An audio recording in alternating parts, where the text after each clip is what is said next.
नहीं आई, लेकिन हो सकता है कि नहीं उन तक पहुंची हो बात, लेकिन हम पहुंचाएंगे। अब मैं खुद पहुंचाऊंगी अपनी बेटी की आवाज बन के, मैं वहां तक पहुंचाऊंगी। नहीं सुनी जाएगी तो वहीं हम लोग आत्मदाह करेंगे। एक बात और है कि जिस तरह से ये केस मऊ ट्रांसफर की आपकी उम्मीद से अभी उम्मीद से सर, फिर से मुझे जो है कि न्याय की उम्मीद जगी है कि जनता मेरे साथ है, बच्चे मेरे साथ हैं, अभिभावक मेरे साथ हैं। तो अगर मैं साथ हूँ तो मुझे न्याय जरूर मिलेगा।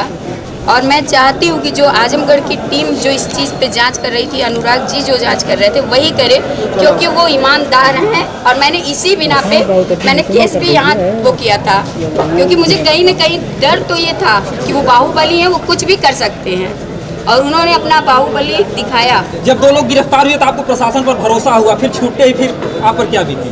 मुझे छूटते भी ये नहीं था कि मेरे आजमगढ़ की प्रशासन ने कोई गलत काम किया है।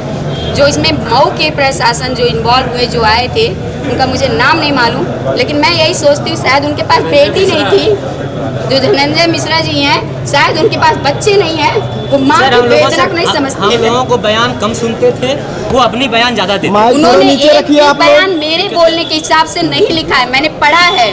बार जो मैं बोल रही थी वो गलत लिख रहे थे। बार बार मेरे बच्ची को वो गलत वही ठहरा रहे थे। जी जी, जबकि उनका काम नहीं है। ये सुनने में आया कि दो लोगों को गिरफ्तार भी करे हैं। ये सब घुमाया जा रहा है, ये घुमाया जा रहा है, बातों को जो है उसमें डाइवर्ट किया जा रहा है। मैं इस चीज के लिए कभी भी तैयार नहीं हूँ, और मैं आखिरी सांस तक लड़ूंगी। जो ये अफवाहें उड़ रही हैं कि मैंने 1 करोड़ रुपए ले लिया, किसके पास इतनी ताकत है? एक माँ को कोई खरीद सकता है किसी के पास? कोई 1 करोड़ रुपए लेकर बेटी दे सकता है? 1 करोड़ नहीं, मैं तो ऊपर वाले से मांग करती हूँ, क्या वो वापस कर सकता है? जब वो वापस नहीं कर सकता तो ये क्या वापस करेंगे? लेकिन मुझे न्याय चाहिए, चाहे कहीं से भी मिले, क्योंकि मेरी बेटी तो मर गई, लेकिन कम से कम उसके ऊपर लांछन ना लोग लगाए। क्या लांछन लगा रहे थे? जो कैसे जमानत दी उन लोगों? सर, ये मेरी बेटी का निजी मैटर था कि कौन किससे बात करता है, ये सब सर, ये सब बात इसको ये मैं पूरे भारत की महिला की तरफ से कहती हूँ, किसी भी महिला, किसी भी लड़की का ये निजी मामला होता है, वो किससे बात करती है और किससे मिलती है। इसमें कोई स्कूल का या प्रशासन का या राजनीति कोई आपत्ति नहीं थी, तो स्कूल को क्यों आपत्ति हुई कि मेरे बच्चे चरित्र पर भी उसके जो उंगली उठाया प्रशासन ने? क्या ये तो आज ये नई चीज नहीं हो रही है, आप लोग भी जानते हैं। जब एक बेटी के साथ कुछ होता है तो सिर्फ बेटी को ही दोषी दी जाती है, जबकि बेटियां दोषी कभी नहीं होती हैं। वो बेटी जो माँ के बारे में सोचती है, जो पिता के बारे में सोचती है, अपने भाई के बारे में सोचती है, अपने पूरे परिवार के बारे में सोचती है। एक परिवार नहीं, वो 2-2 परिवार की इज्जत लेके चलती है, वो कैसे किसी की वो कर सकती है? सर, जिस आदेश पे जो है इकट्ठा किया गया था, उसी तरह से उनको जो गिरफ्तार किया गया था, वो साक्ष्य जो है हमको पता चलना चाहिए, मिलना चाहिए, और फिर वही एसपी साहब के यहाँ वो जांच आनी चाहिए, वही जांच कर। मैं माँ थी, मैं गई, मैंने नहीं, मुझे मालूम था, मुझे नहीं पता था। अगर मुझे पता होता तो मैं मीडिया को साथ लेके जाती।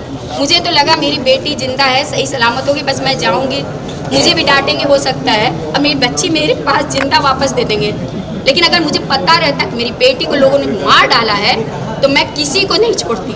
और मैं सारे सबूत, मैं ये पूछती हूँ कि अगर धुलाई हुई है वहाँ जहाँ मेरी बेटी गिरी है, सभी देखते हैं, सभी जानते हैं, कानून की एक प्रक्रिया होती है, जांच होती है कि किस तरीके से बच्ची गिरती है, कहाँ उसकी सामानें गिरती हैं, किस तरीके का उसका शरीर गिरता है।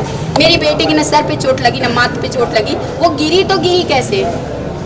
मुझे प्रशासन से यही जानना है कि मेरी बेटी के साथ हुआ क्या। अच्छा, ये एक बात मैं पूछना है आपसे कि जो प्रिंसिपल ऑफिस था उस दिन वो लॉक क्यों नहीं किया गया? गिरी और कब किसने उठाया, किस पे लादा और क्यों लेके गए? मैं तो अपनी बेटी को बाहर एम्बुलेंस में देखती हूँ, मैं बर्दाश्त नहीं कर सकी उस वक्त कि मेरी बेटी एक लावारिस लाश की तरह रोड पे छोड़ दी गई थी। आप लोगों को घुमाया भी गया वहाँ पर, मतलब का समय दिया। एक सवाल और है, क्या आप जो है आपको भरोसा है जो है नहीं सरकार पे, जो है जिसे हमारे योगी जी से भरोसा है? बच्ची की सुरक्षा की गारंटी कौन लेगा?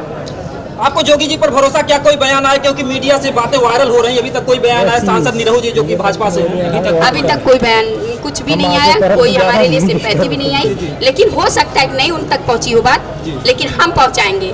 अब मैं खुद पहुंचाऊंगी अपनी बेटी की आवाज बन के, मैं वहां तक पहुंचाऊंगी। नहीं सुनी जाएगी तो वहीं हम लोग आत्मदाह करेंगे। एक बात और है कि जिस तरह से ये केस मऊ ट्रांसफर किया गया है, कहीं न कहीं लगता है कि ये काफी ऊपर से जो है इसमें दबाव था।